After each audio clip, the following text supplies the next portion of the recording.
How are y'all doing tonight? I'm doing great. Thanks for asking. As you already know, my name's Cam, here to welcome you back to another week of Cam's Corner. Men's and women's basketball are both coming off impressive dubs on Tuesday. See how both teams blew out their respective opponents and what it can mean for their season outlooks. And of course, we cap things off with a Ram and Play of the Week. All that and more on Cam's Corner, starting right now.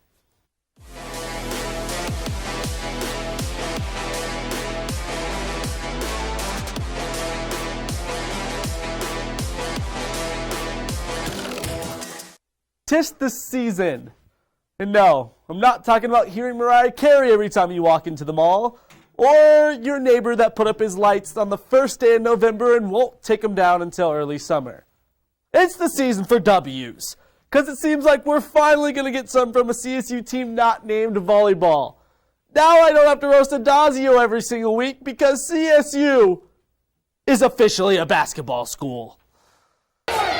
Start things off with the women. They started their Tuesday night doubleheader in Moby Arena with a matchup against Colorado Christian at 5. And, well, the dominant performance, to say the least. A team breaking in 4 new starters seemed to have the chemistry they needed to put a beating on Division II Colorado College. The only remaining starter from last year, Michaela Hofschuh, had 10 assists, and Anna Prime and Callie Clark led the way with 14 and 13 points, respectively. Now, I'm not trying to take anything away from Coach Williams in this Rams program, but a win against a Division II Colorado Christian squad doesn't really give us much to go off of. Either way, though, the Rams showed a lot more cohesiveness as a unit than I expected in their first game, and it should be an exciting season for women's hoops. Their next matchup comes tomorrow when they host Northern Colorado, but UNC is from a pretty small conference in the Big Sky, so that outcome should look a lot like the one on Tuesday. The matchup that we can actually take some insight from will be when the Lady Rams get their own shot at Oral Roberts on Monday. For CSU faithful, let's hope for a result like the men had against the Golden Eagles.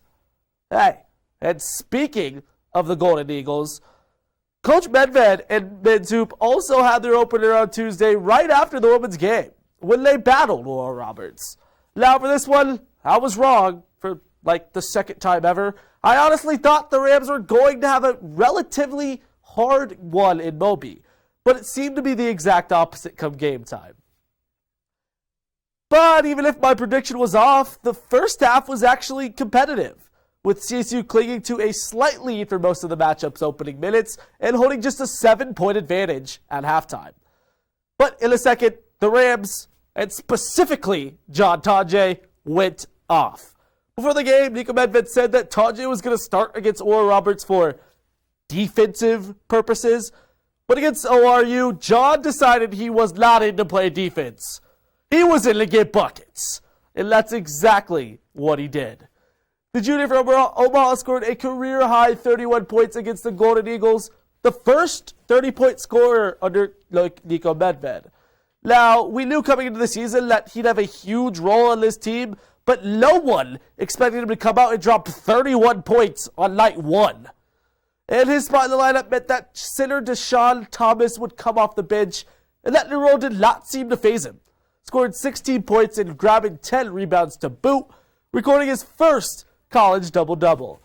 And looking at the stars, David Roddy and Isaiah Stevens only scored 20 points combined, but it clearly did not matter. The Rams scored 109 points, on a team that went to the Sweet 16 just last year. CSU is going dancing. Oh, it's just one game. Just one game. Regardless, the squad is shaping up to be awesome this year, and it continues tomorrow against Arkansas Pine Bluff. And now, to wrap it all up, it's time for the Ram and Play of the Week, and it's not really a surprise who the Ram of the Week is, so just take the John Tonje footage. 31 points. Career high. Smoked Oral Roberts. That's all you need to really know as to why he is our Ram of the Week. And if you were wondering if the future Ram of the Weeks are going to be all basketball players, the answer, yeah, probably. But hey, that's what we're best at. And John is the man of the hour. It's his show tonight. Might as well call it John's Corner. So run the Play of the Week as well. John Tajay capping off his large performance, picks his pocket. There he goes, the tomahawk jam. Woo! Sweet as sugar. And well, Rams, that's all I've got for you tonight. Be sure to stick around for entertainment with Tom Isaacson. I'll see you next week for some more hoops.